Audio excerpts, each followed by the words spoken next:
Hey, Vlad. Well, welcome to infamoushorrors.com today. So now, you're such an iconic character in so many horror stories. And now you're an iconic TV host of movies. Why did you choose Kung Fu Theater to kind of kick off your TV hosting skills? Well, when I first heard of the new invention of cinema, and I thought, that's a good way to see a sunrise, I saw this fantastic film that was featuring the Kung Fu, punches, kicks, drama, excitement. I just can't get enough, baby. So it's lasted centuries, and I'm still watching them and love to show them. Right. And what are some of your favorite Kung Fu movies? Oh, well, I would have to say Tiger Love. I really enjoy Duel to the Death and probably the 36 Chambers of Shaolin. Right.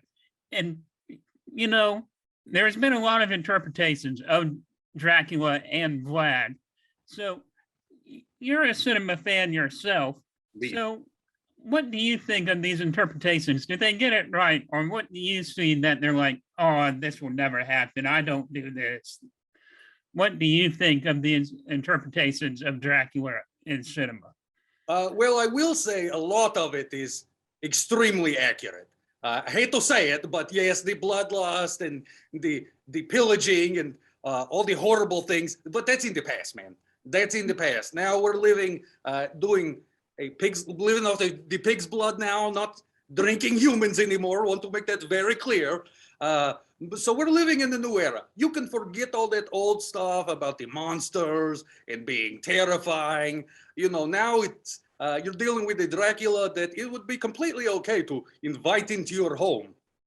Right. And while watching Dracula's Kung Fu Theater, you have this old school setup.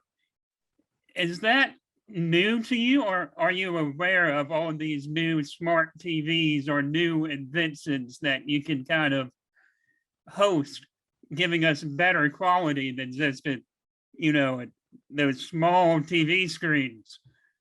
Indeed, I will say we're pretty low budget because, you know, we're just doing it out of my castle. But yes, I had heard about the smartphone, and now you can touch them.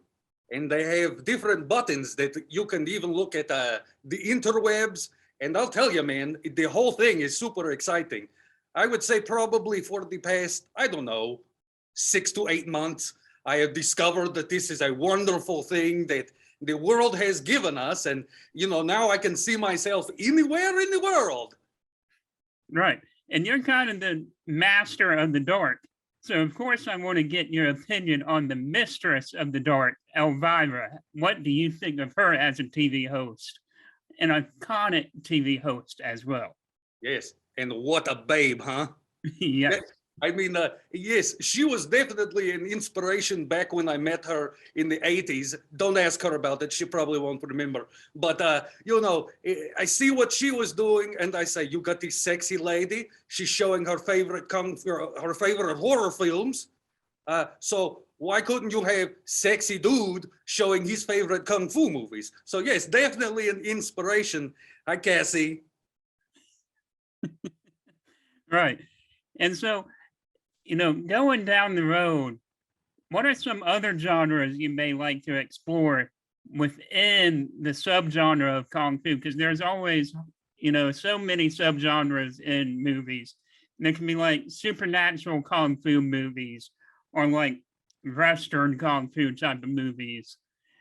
Which ones are you wanting to explore this season or next season, if there is a possibility of a season 2 of Dracula's Kung Fu Theater? Well, on this season alone of Dracula's Kung Fu Theater, we've got all sorts of different kinds of Kung Fu movies. We have the comedies.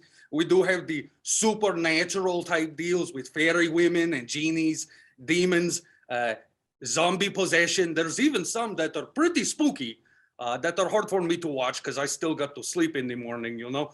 But yes, I would love to see every genre that they make as a Kung Fu film. Let's get a romantic comedy in here, you know. Let's get some documentaries or yoga instructional videos that also involve Kung Fu. I love it all. It's good stuff, baby. Right. Like I was gonna say, I haven't seen that many rom-com kung fu movies, but now that you bring that up, that seems like it can be a really fun idea. If somebody can pull that off, I think we're in the perfect day and age for something to have a kung fu plus rom-com. And I think that can be something very special. Well, you have all these people with the cell phones, the smartphones now that can make their own movies. So I'm sure if you or any one of your viewers, listeners would like to do that, just send it to my castle in Transylvania and we'll make it happen, baby. Yeah, I was gonna say I see a little monster in that little behind that little door right there. Oh, yes, that's Pete. He's a werewolf that stays in that cage. He also can make sure that the VHS tapes that the Kung Fu movies are on stay nice and pristine, but we don't like to talk about him too much because he smells terrible and I hate him. Right, and vampires and werewolves don't exactly get along, so I see why you keep them behind that door. Yes, and also he just wrecks the place. I let him out here. I got to clean up poops and peas for a week. You know what I'm saying? Yeah, it's He like a just bull in a goes, china shop. You don't want to let them Exactly. behind that door. I get it. So, Vlad, we just got so much to talk about because you do a lot of episodes this season. That had to be pretty exciting. And you're just doing it from your castle, which you said such a low budget, but yet you got to do about like 10 or so episodes this season. That had to be very fun to do. Well, when I'm talking about my favorite subject in the world, which is the Kung Fu movie, yes, it's great excitement all over. I've got my buddy Howard who helps me shoot the show. We sit down, we watch the movies with the peoples at home, and then we dissect what these are about. What I enjoyed about it, what you at home enjoyed about it. It's been a blast. And whoever I have to pay off to get a second season, I am willing to do so. I have untold riches.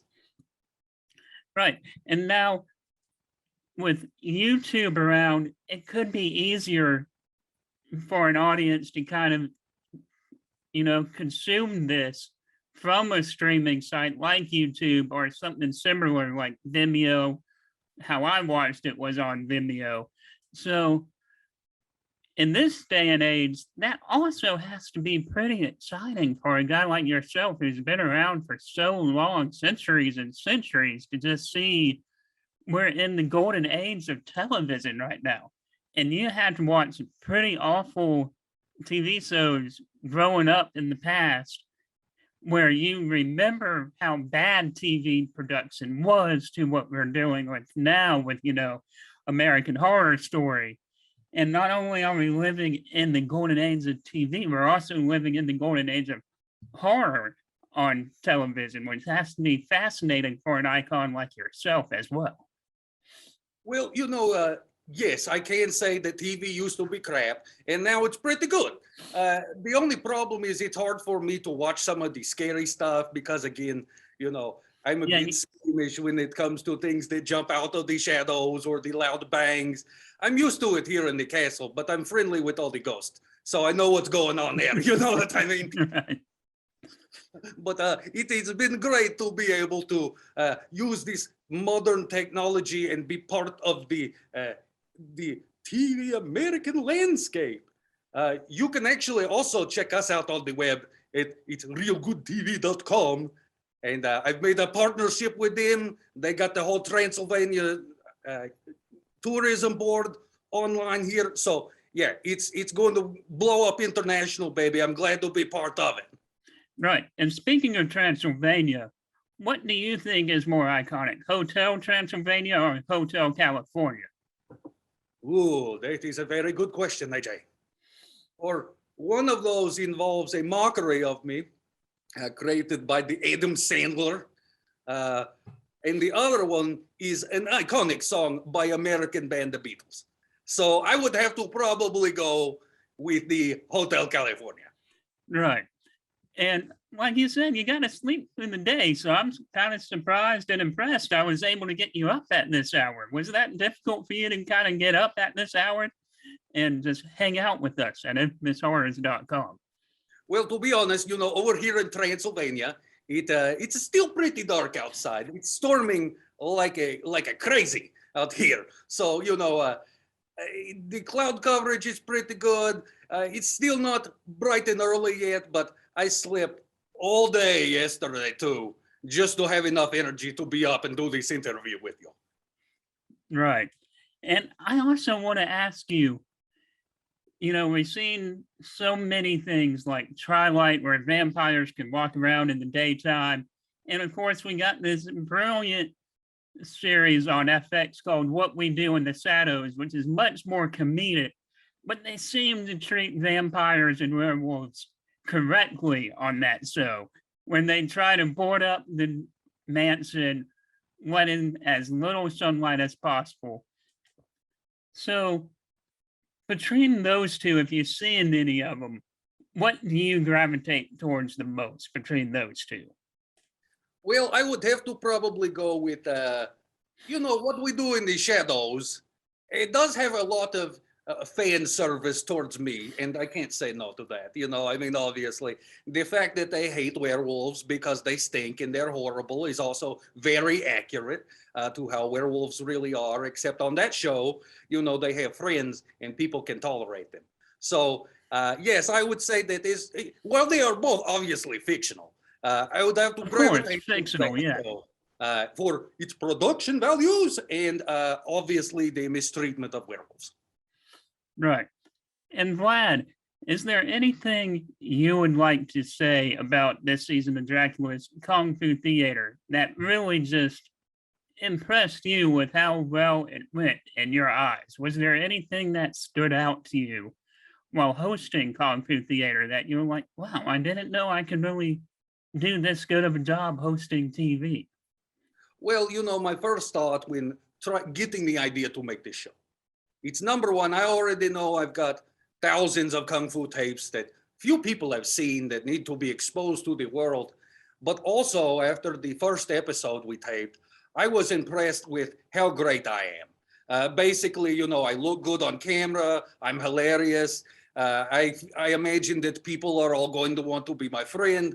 So while the show itself is a roller coaster of emotions and going between high energy action to some hilarious comedy moments, I would have to say that, yeah, you should watch the show because Dracula's great. Right. And I agree. You are a great host. And you're not one of those hosts that always come in every 10 minutes and just say something. You just let the movie ride and let us enjoy it. And then you come back, which is something I really like. Because not a whole lot of TV hosts can pull that off. I mean, Joe Bob Briggs is fantastic in that, of course, where he can come in every 45 minutes and give us commentary. But we have so many TV hosts trying to do that, and it just does not work to their advantage. But I appreciate how you do with just introducing the movie and letting us kind of divulge in the Kung Fu Theater, which I think is awesome as well. I agree, AJ. For me, it is all about, we are showing some films that aren't really that well known. So, I want you to experience the film with me. I don't need to say anything. These films speak for themselves. So I appreciate that you appreciate it. Well, Vlad, once again, thank you so much for joining me this afternoon. And congratulations on Dracula's Kung Fu Theater. I hope we get to see more in the future. Absolutely. And thank you for having me. And have a great week, Vlad. You do. Bye, everybody. Bye.